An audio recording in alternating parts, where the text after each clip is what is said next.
Buenos días. ¿Cuántos de ustedes, porque eso es por general, cuántos de ustedes utilizan detergente, jabón para piso en casa? Levanten la mano con hombres tranquilos, con confianza. Eso está bien, los tiempos han cambiado. No, siempre ha sido así, y siempre debió haber sido así. Cuando pensamos en la serie y cuando Jonathan empezó a pensar en una imagen que fuera con la serie, con lo que queríamos enseñar, pensamos en un producto del mercado y por eso el comercial, ¿sí? Por eso la imagen. Cuando el apóstol Pablo escribe la carta que estamos estudiando, que es la carta a los Colosenses, tiene en mente aclarar a la comunidad que no necesitan de nada ni de nadie más aparte de Jesús, que Jesús es suficiente y que puede suplirlo todo en todos. Entonces, qué bueno es cuando encontramos un único producto que funcione para todo. En casa eso es bueno, ¿no? Cuando uno no tiene que llenar el mueble con un montón de tarros, sino que en cambio tiene un solo producto que le presta todas las funciones. Y lo hicimos de esa manera para tratar de ilustrar lo que Pablo quería comunicar a la iglesia. Estamos avanzando, diría que llegando al final de la serie El Nuevo Tú, y hemos basado esta serie en la carta de los Colosenses, de Pablo a los Colosenses, una pequeña carta con un contenido extraordinario. Hemos visto cómo esa pequeña carta pudo transformar una vida, la vida de Epafras. Pero también pudo transformar una comunidad. ¿Recuerdan qué comunidad? Colosa. ¿Sí? Toda la comunidad donde residía, donde vivía Epafras, ¿cierto? Pero también cómo esa carta ha impactado al mundo entero. 2000 años después, nosotros estamos estudiando la misma carta, con los mismos principios y con la misma tenacidad, como si Pablo lo hubiese escrito ayer, ¿sí? Ahora, una carta con unos principios que transforman las vidas si es que los tomamos en serio. Y Epafras se lo tomó muy en serio. La comunidad en Colosa se lo tomó muy en serio. Entonces, vale la pena que nosotros nos lo tomemos en serio. Ya hemos hablado de muchos principios y las últimas 2 charlas hemos enfocado en el tema de las relaciones personales, relaciones interpersonales, cómo es nuestro comportamiento y cuál debería ser nuestro comportamiento en casa, con nuestros padres. Pablo habla al trato entre esposos y luego, ahora, nos habla a todos, colocándonos en un plano en donde todos tarde o temprano vamos a terminar. Ojalá, que es en el plano laboral, en la esfera social y laboral. Entonces, habiendo dicho eso, quiero empezar esta mañana donde terminamos hace 8 días. En Colosenses capítulo 3, versículos 2 al 25, leemos en el versículo 22, dice: esclavos, obedezcan en todos sus amos terrenales, no solo cuando ellos los estén mirando, como si ustedes quisieran ganarse en el favor humano, sino con integridad de corazón y por respeto al Señor. Interesante. Desde el primer siglo habían unos empleados que no eran igual de productivos cuando estaban solos que cuando el jefe no los estaba viendo. Así que Dios le habla a esos esclavos, literalmente. El versículo 23 dice: hagan lo que hagan, trabajen de buena gana, como para el Señor y no como para nadie en este mundo. Conscientes de que el Señor los recompensará con la herencia, ustedes sirven a Cristo el Señor. El que hace el mal pagará por su propia maldad y en esto no hay favoritismos. El título de esta mañana es De adentro hacia afuera. Ahora, de adentro hacia afuera es la forma en cómo Dios obra en cada individuo. Normalmente, nuestra tendencia como seres humanos es empezar un cambio de afuera hacia adentro, ¿cierto? Entonces, ¿qué hacemos? Mandamos al niño al jardín. ¿Para qué? Para que lo eduquen, ¿cierto? Luego ese niño va al colegio y los padres tienen la esperanza de que en el colegio les van a enseñar cómo portarse en la vida, que les van a enseñar principios, que les van a enseñar valores. Pero esa no es una responsabilidad del colegio, ni del jardín, ni de la universidad, ni siquiera de la iglesia.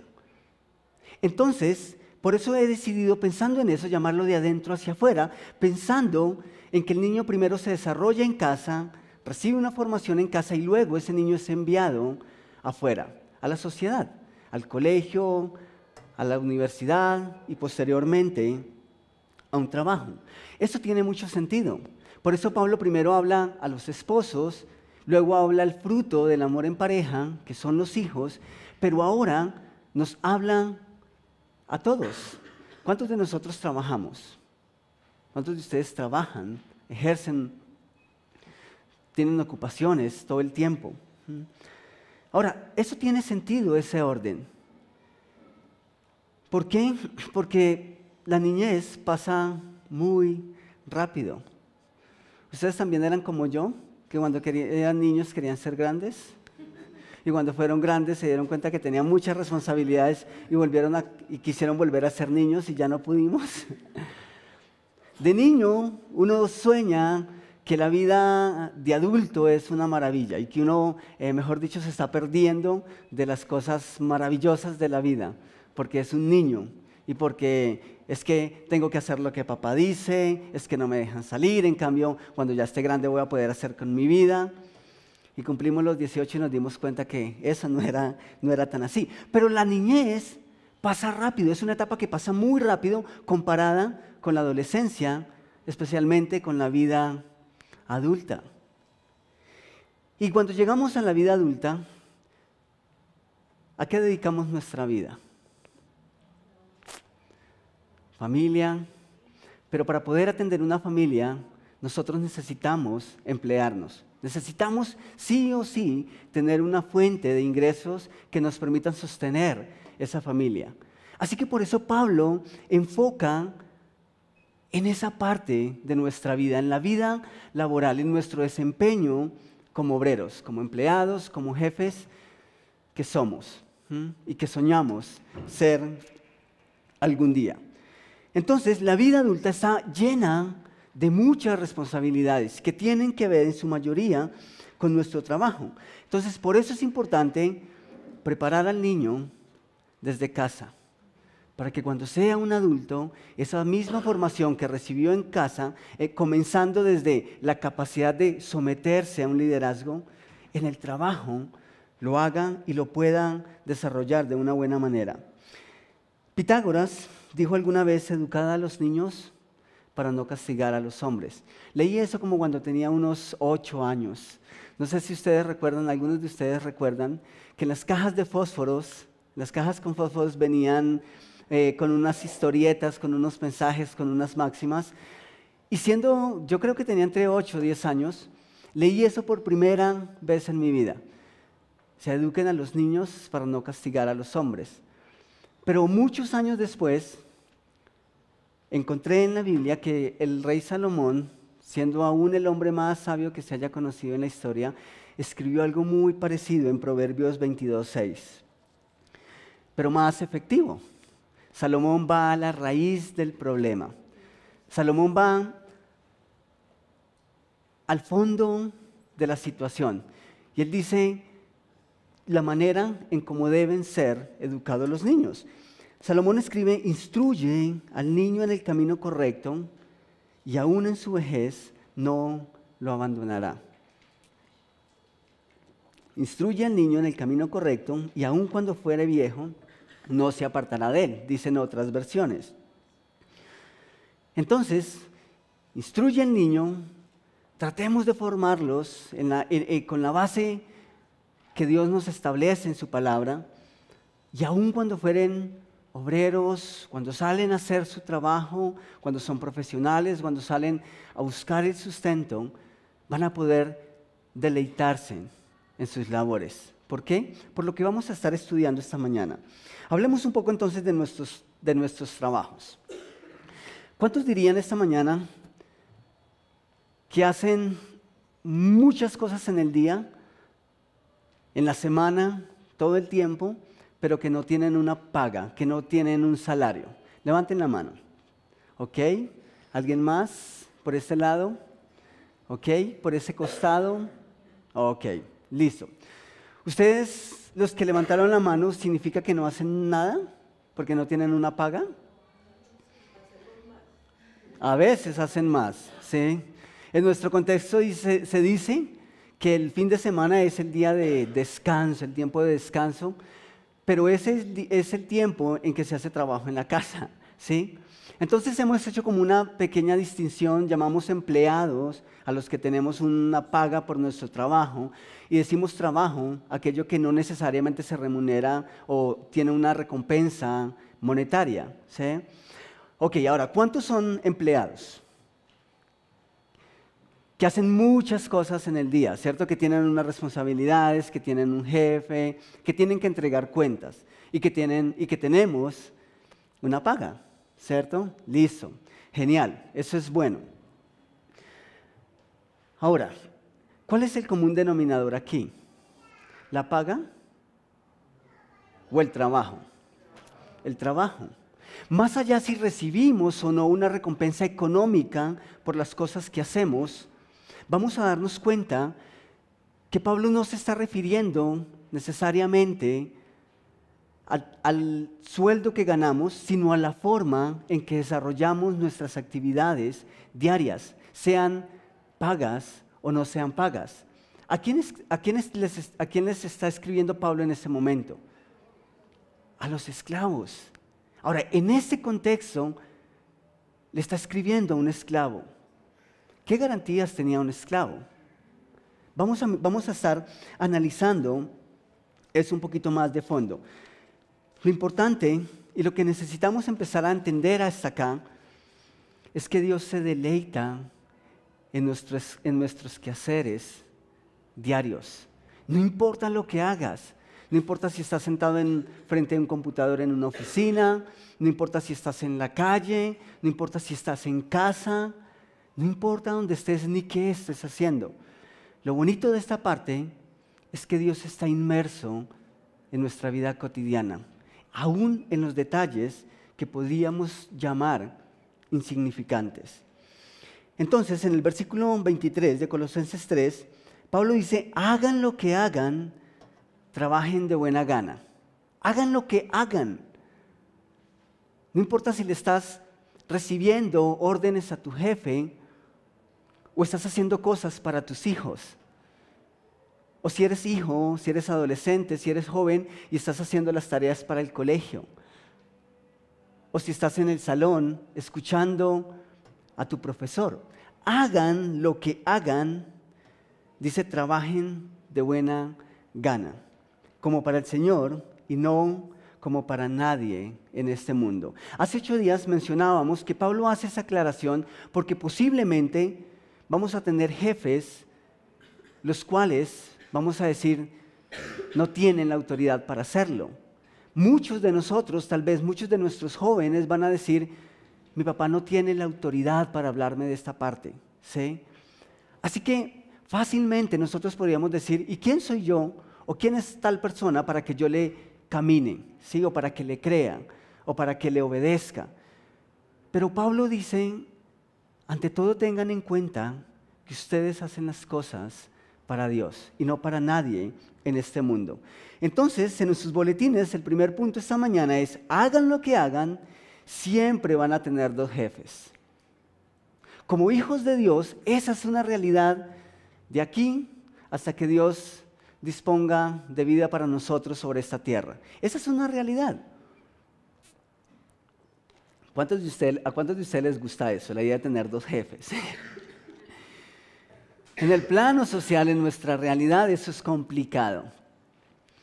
Hay un dicho muy conocido que se utiliza donde tenemos muchos jefes, mucho cacique y poco indio. Más de un cacique no funciona, muchos jefes no funcionan. Pero para nosotros, como hijos de Dios, necesitamos entender eso. Esto es un principio importante. Hagamos lo que hagamos, siempre vamos a tener 2 jefes. Vamos a tener el jefe que nos ve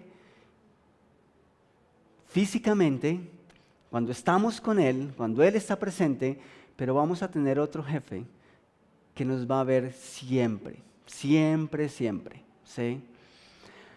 Nosotros decidimos si actuar o no de manera correcta delante de uno y podemos engañarlo. Pero al otro jefe, que es Dios, no lo podemos engañar. Pero ahora, caigamos en la cuenta, ¿quién podría ser mejor jefe que Dios mismo? ¿Podríamos aspirar a tener un mejor jefe? No, es imposible.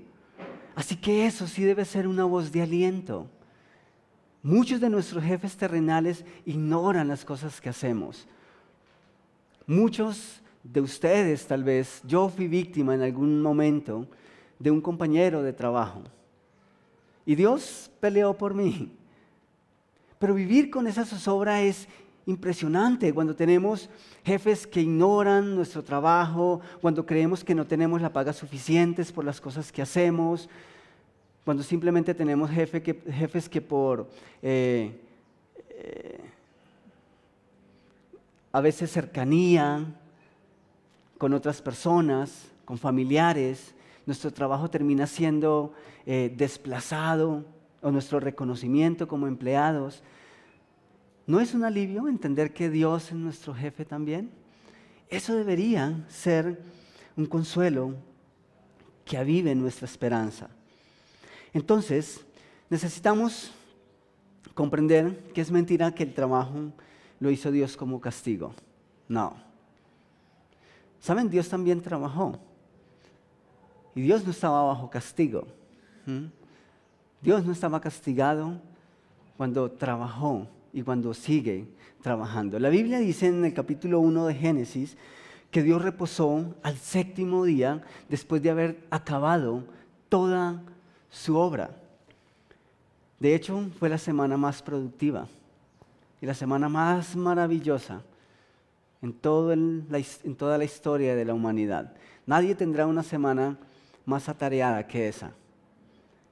Y nadie tendrá una semana más llena y más productiva que esa semana especial en la que Dios empezó su creación y la terminó.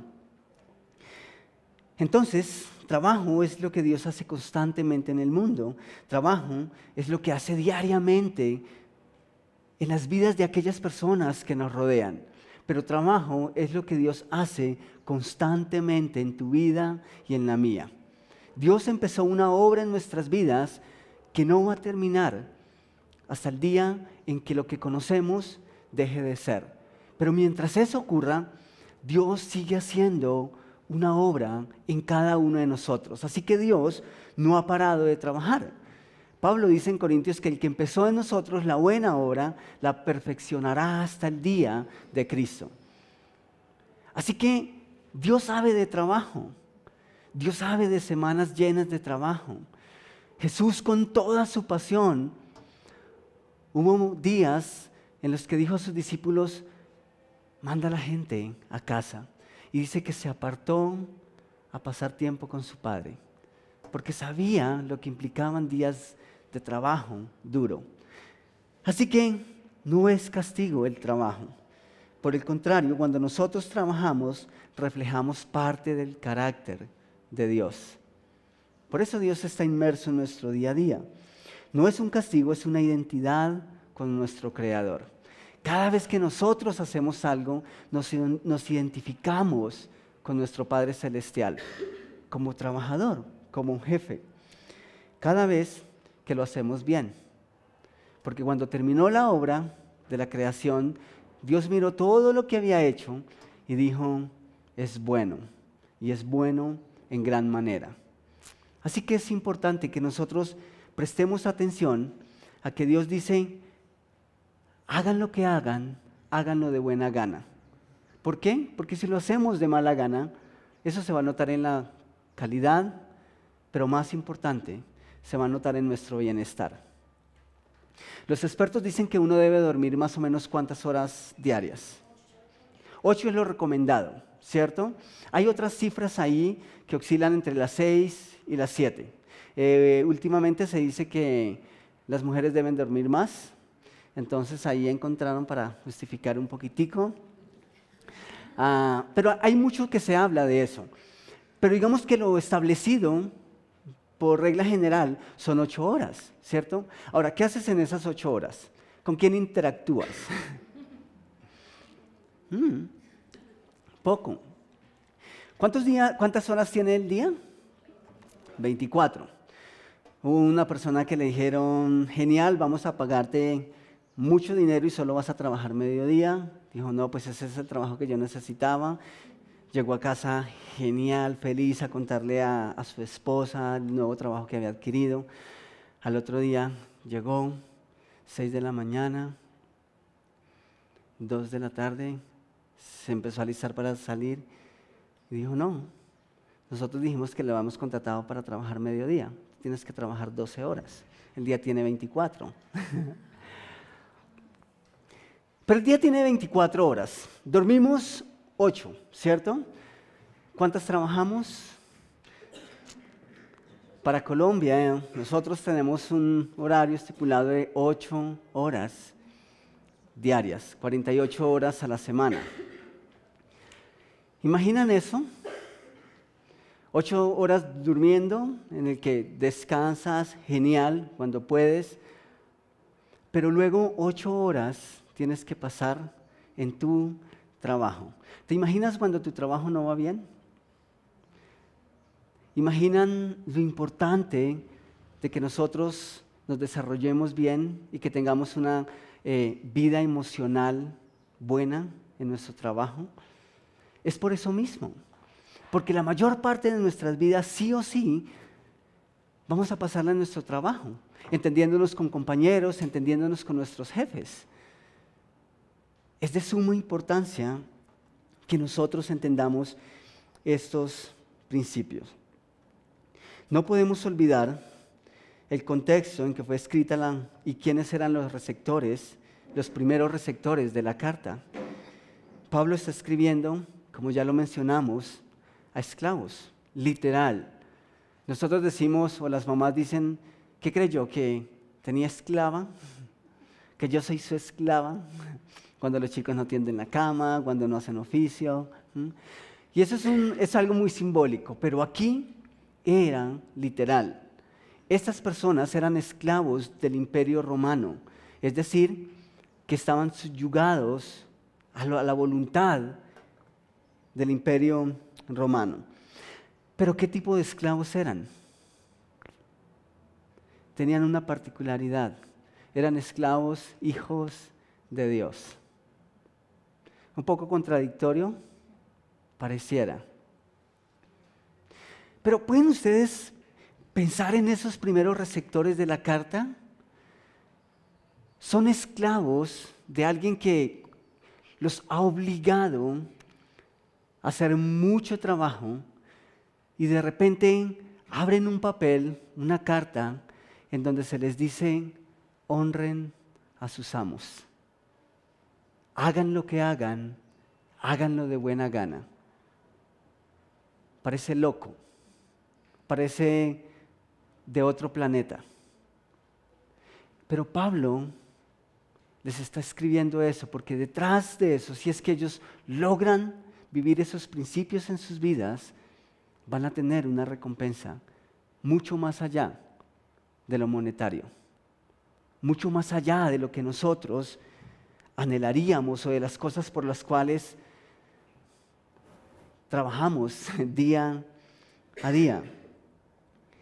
Ellos no tenían otra opción en sus vidas, pero Pablo les dice, necesitan recordar que no es un error lo que están viviendo.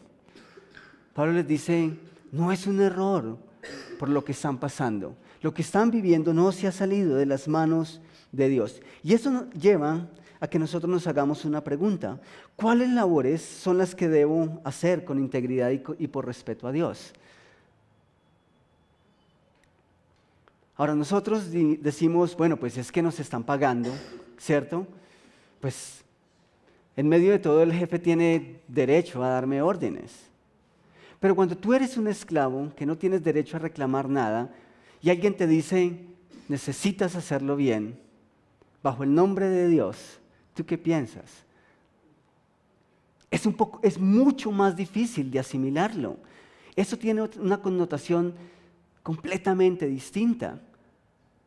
Pero estas personas están leyendo la misma carta que nosotros estamos leyendo. La respuesta obvia es, pues todas las cosas que hacemos a diario, todas debemos hacerlas bien, con integridad, por respeto a Dios. Sin embargo, a través de la historia nosotros sí hemos hecho una división mental de las labores y aspectos de nuestra vida que son importantes para Dios y otras labores y aspectos de nuestras vidas que no son tan importantes para Dios. Sí o sí, esa es una realidad. Por ejemplo,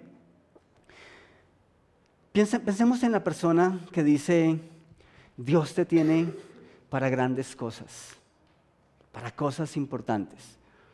De hecho, ese es un lenguaje cristiano, ese es un lenguaje eclesiástico, cristianés, ¿sí? Una vez un amigo me pregunta, ven, he ido a varias iglesias y el pastor, sin conocerme, me pone la mano en el hombro y me dice, Dios te tiene para grandes cosas. Y dice, ¿por qué? ¿Qué hay detrás de todo eso? Y pues obviamente hablamos del tema. Pero como hijos de Dios, como personas que asistimos a una iglesia, a veces eso se vuelve mecánico, ¿sí? Y genial, porque pues es un buen deseo. ¿Quién de nosotros no quiere que pasen cosas buenas y cosas grandes en la vida de nuestros hermanos, nuestros amigos, nuestra familia? Pero ¿qué hay en el pensamiento de esa misma persona cuando dice Dios te tiene para grandes cosas? ¿Qué hay detrás?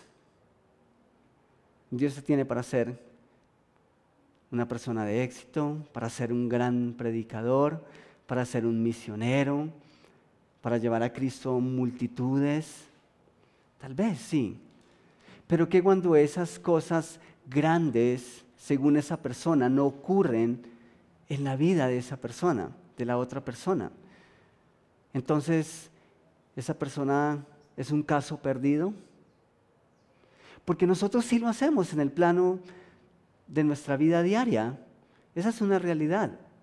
Nosotros sí pensamos que Dios está más presente y honra más la persona que dirige la iglesia cantando, o la que enseña, o el hombre que se desarrolla como abogado, o la administradora. Pero pensamos que hay otros oficios en nuestra vida cotidiana que simplemente Dios pasa por desapercibido. Y eso no es así. Dios está presente en las cosas más sencillas que hacemos. Y aún en esas cosas más sencillas, Él dice, háganlo, porque yo los veo. Háganlo para mí, no lo hagan para alguien que los ve. Entonces, ahí nos encontramos todo. Lutero hizo la siguiente declaración alguna vez. Todo trabajo, por cuanto es moralmente legítimo, no malo, es sagrado. Todo trabajo, toda actividad que desarrolles es sagrada.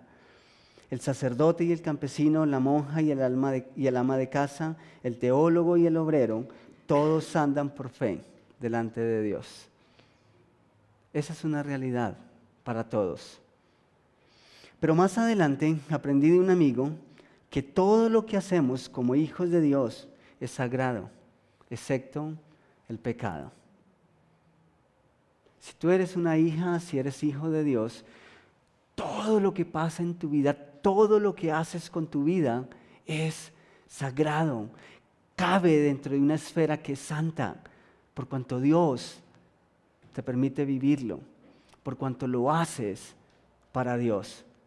Cuando vas con papá a comer un helado al centro comercial, cuando estás en ducha cantando, cuando te sientas a la mesa con tus hijos y haces una broma. Todo lo que hacemos en nuestra vida es sagrado para Dios, excepto nuestro pecado. Entonces, la manera en cómo nos desarrollamos en nuestras actividades diarias importan demasiado. Cuando Pablo escribe la carta, no está pensando en una justificación para la esclavitud, ni en un aliciente para los amos duros, tiranos e injustos. Quiero leer eso otra vez. Cuando Pablo escribe la carta, no está pensando en una justificación para la esclavitud, ni en un aliciente para los amos duros, tiranos e injustos, sino que su mensaje constituye un consuelo para los hijos de Dios que luchaban día a día y que necesitaban recordar que a Dios le importa lo que ellos hacían. Esa es la parte importante de este bloque. Pablo en ningún momento le está diciendo a los amos,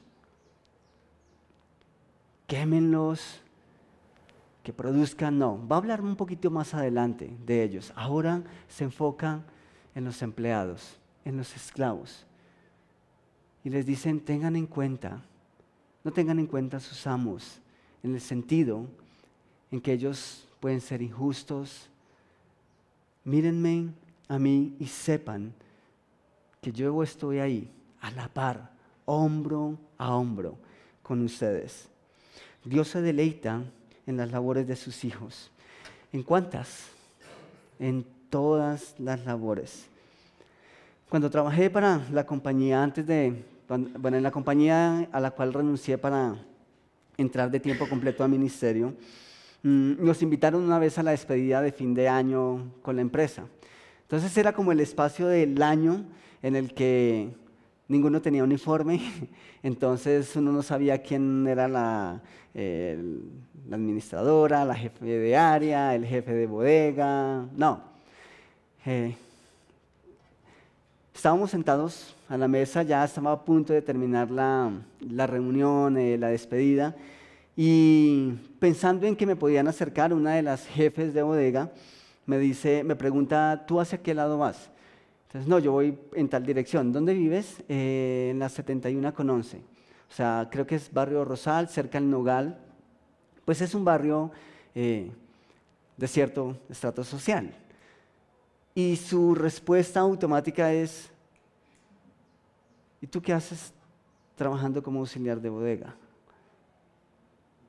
¿Notan ustedes las divisiones que nosotros hacemos? Nosotros sí hacemos esas sociedades, humanamente. Pero aquí me viene la misma pregunta. ¿Qué hacen los hijos de Dios, esclavos de un imperio pagano? ¿Qué hacían? ¿Saben qué hacían? Darle la gloria a su jefe principal. Eso hacían. Y nosotros podemos hacer lo mismo. Y cuando nosotros hacemos eso, nuestra vida va a cambiar. Les puedo garantizar eso, porque también soy empleado.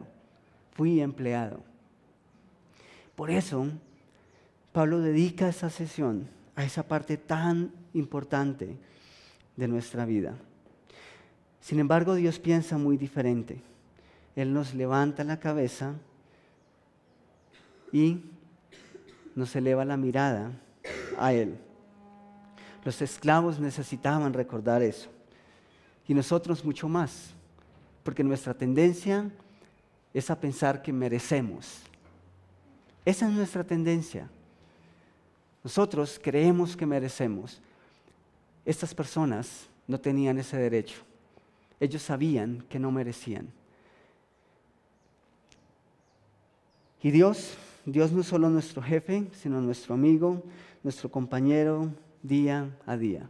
Y por cuanto está presente, puede hacernos una promesa. Punto número 2, Dios ve todo y no se olvida de nuestra labor. Eso es especial.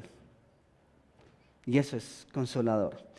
Versículo 24 de Colosenses 3 dice, conscientes de que el Señor los recompensará con herencia.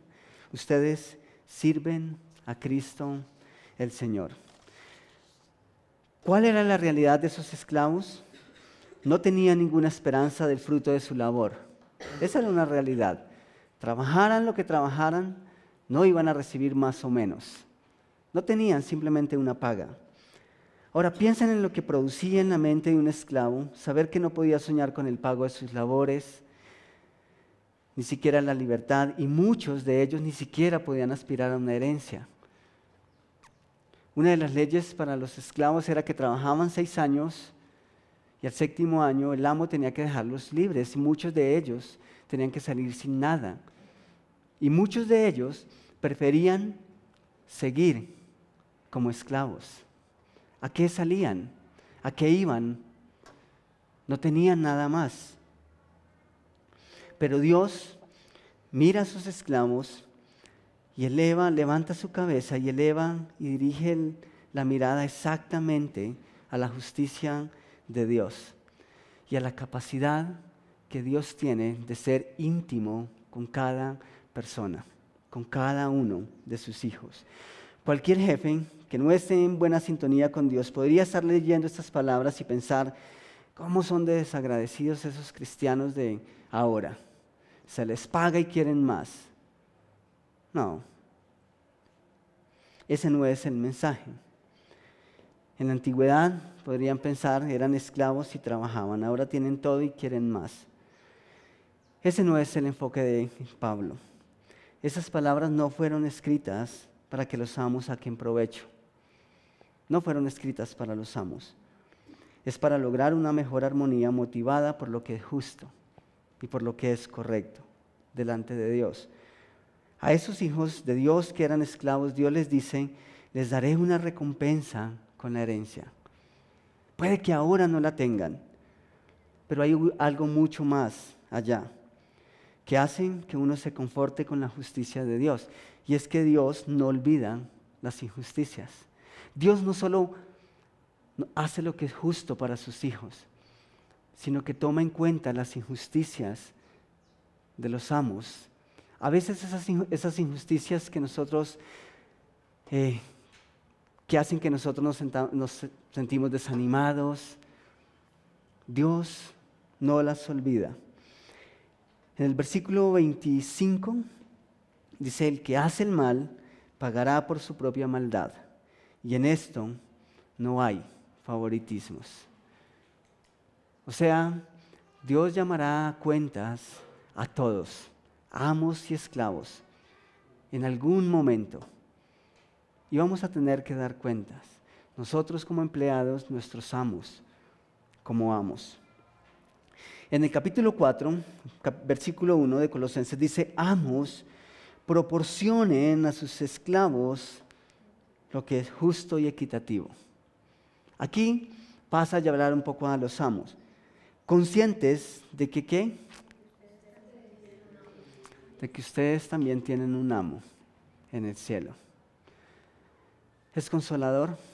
Sí, a mí me reconforta. Porque en el plano laboral ocurre mucho, ocurre todo el tiempo. Hay personas que simplemente aceptan un trabajo porque no tienen más ofertas. La misma demanda de empleo en Colombia hace que personas terminen regalando su trabajo. Y eso es difícil, nos duele. Pero Dios en medio de esa realidad nos exhorta y nos invita y nos levanta la cabeza, mirando un poco más allá de lo que vemos en la actualidad y diciéndonos, mira, yo estoy consciente y veo todo lo que está ocurriendo. No se preocupen, yo hago justicia. Hagan ustedes la parte que les corresponde y yo me entenderé con sus jefes. Les invito a que me acompañen en un momento de oración. Hace 8 días nosotros estudiábamos un poquitico, simplemente hacíamos énfasis en el término integridad. Integridad de corazón y respeto a Dios en lo que hago. Es lo que Dios espera de cada uno de nosotros, de cada uno de sus hijos. Pero saben, esto va más allá de los trabajos laborales. Es cualquier tipo de acción en que nosotros podemos hacerlo diferente, porque Él nos ve. Y no solo porque nos ve, porque está con nosotros, sino porque a Él le agrada que lo hiciéramos de la manera correcta. A Él le encanta cuando está a nuestro lado y cuando ve que lo estamos haciendo de buena gana. Algunas versiones dicen, hagan lo que hagan, háganlo con todo el corazón. Pónganle todo el empeño, pónganle todo el espíritu, porque Dios les está viendo. No importa qué tipo de actividad, las pesadas, las livianas y las que a veces ni siquiera consideramos como labores. Todo lo que hacemos es sagrado, pero la forma en que lo hacemos determina si es del agrado de Dios o no es de su agrado. Quiero invitarles a que simplemente tengamos en cuenta dos declaraciones cada vez que nosotros nos dirigimos o nos disponemos a desarrollar un trabajo o una tarea. La primera es que podamos decir, lo hice por ti, Jesús. Lo hice por ti. Lo voy a hacer por ti. Y la segunda es, por favor, seamos agradecidos con las labores de otros. La manera y la forma en como nosotros somos agradecidos y conscientes del trabajo que desarrollan los demás va a enriquecer la forma en como nosotros desarrollamos nuestras propias responsabilidades. Entonces, háganlo por Jesús. Segundo, no ignoremos las labores de los que están a nuestro lado. Padre, ¿cómo caen de bien estas palabras en medio de un mundo que sí es injusto? En medio de una sociedad como la nuestra en la que la demanda de empleo nos hace simplemente aceptar cosas. A veces aceptar lo que sabemos que es injusto. Pero en medio de nuestros trabajos, en medio de la forma y las responsabilidades que desarrollamos en casa, tú levantas nuestra cabeza. Y gracias, Padre, porque tú sí eres justo. Y gracias por ser nuestro jefe. Gracias porque cuando las injusticias llegan a nuestra vida, nosotros podemos recordar que tú sí eres justo y que tú nos vas a dar una recompensa, que en ti tenemos una herencia, algo que no tenían los esclavos. Y tú lo haces. Y yo creo que ellos terminaron haciendo sus labores de buena gana y disfrutando esas labores, porque entendieron que tú los veías y que trabajaban para ti. Y lo mismo nosotros podemos lograr en nuestro día a día. Padre, que nosotros esta semana, que nosotros mañana cuando lleguemos a nuestros trabajos, nosotros podamos preguntarte, bueno, ¿qué hay para hacer hoy? Que nosotros podamos estar conscientes de que tú estás ahí y que el resultado de eso al final de nuestro día sea el decir, lo hice bien, lo hice de buena gana, porque lo hice para ti. Que el resultado de eso sea al final del día, de la jornada, mirar a nuestro lado y decir, Dios, gracias por los compañeros que me has dado. Gracias por las labores que ellos desarrollan. Gracias porque su aporte hace que mi trabajo tenga valor. Y Padre, que al llegar ahora a nuestra casa, las actividades que tenemos programadas para la tarde, que nosotros las disfrutemos, que no haya egoísmo, que no haya maldad, sino que nosotros tengamos claro que aún en esos detalles más insignificantes de nuestra vida tú estás presente y esperas la misma altura de nuestras acciones, que lo hagamos bien. Llévanos con bien a nuestra casa en un rato después de tomar un café, después de haber pasado tiempo creciendo juntos. Y por favor, Señor, que estas palabras sean el consuelo en nuestro diario vivir. en el nombre de tu Hijo. Amén.